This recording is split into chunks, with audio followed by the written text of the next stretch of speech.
Good afternoon, Christ Church. Thank you again for joining Patch and me for just another recap of the Sunday morning service. This is a time for you to kind of dig in with us for the next few minutes and just kind of get a recap of the Sunday morning service in case you missed it or you want to discuss in your small group.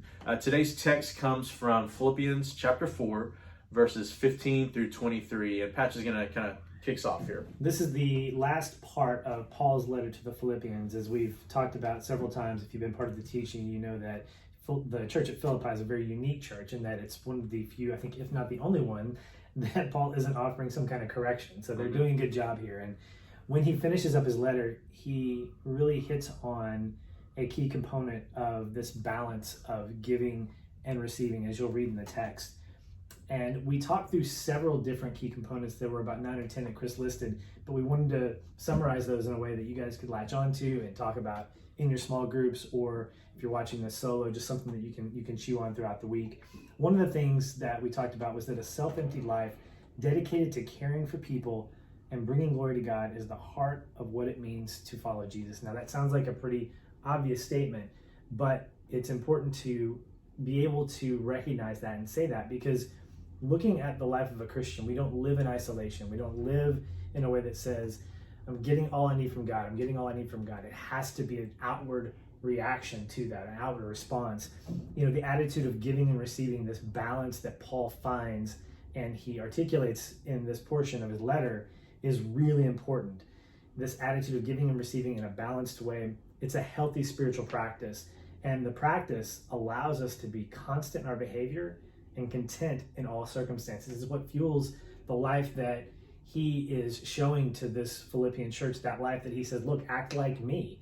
I am a representation of Christ, and in that role that you're looking at, you are able to reflect that and be a model for Christ just as well. But that comes from being able to, in a balanced way, give what God is asking you to give, as well as receive when you need to.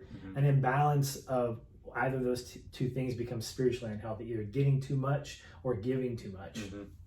Yeah, so, there are different ways that we tell the fruits of the Spirit, right? Love, joy, peace, patience, kindness, and the list goes on. But how we give and how we receive really represents our spiritual maturity. Do you feel guilty when someone tries to give you something? Do you feel not worthy?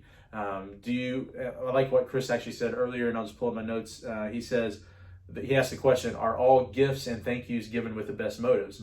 No, absolutely not. But we as Christians, mature Christians, want to reach that point to where we have a maturity and we are giving and receiving with the right motives.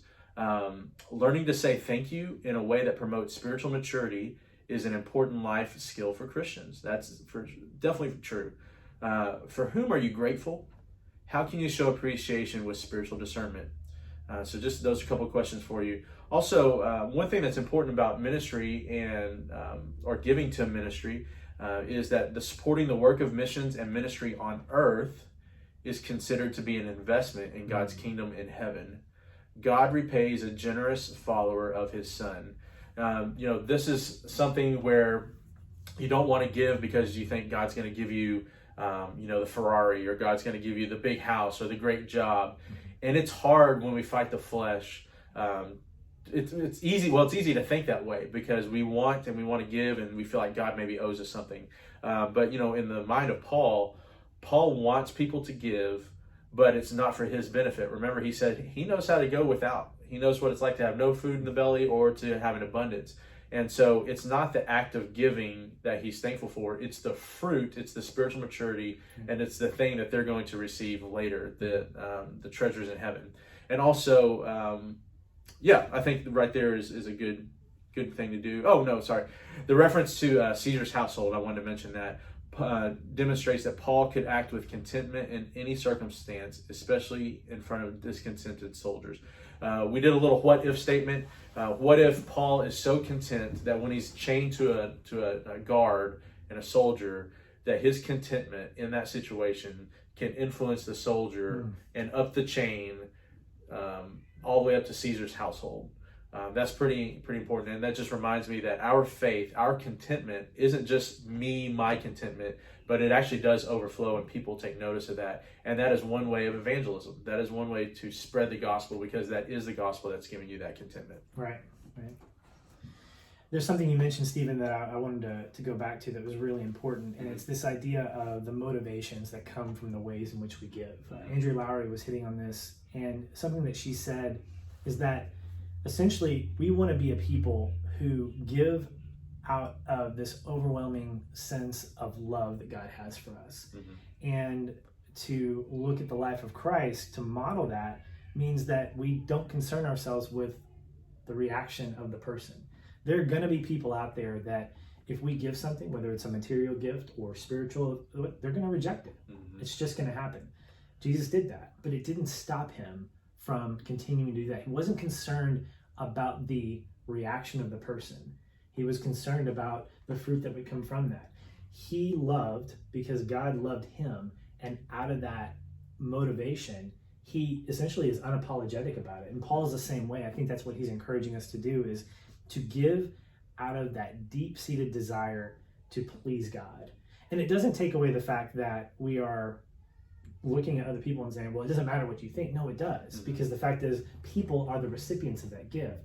But we have to recognize that our love for them isn't contingent on how they react to that gift. If I give something to you and you don't like it because of some internal struggle that you have or whatever, I know this is a bad example, my concern is for loving you, not for, oh, Stephen didn't like that, I guess something must be wrong with me, or man, Stephen's so selfish, he doesn't really care about that. No, the fact is our compulsion should be to give and to let God change the heart, or to reflect that attitude of the person that's receiving it. It should not be contingent on how they react to that gift. Yeah.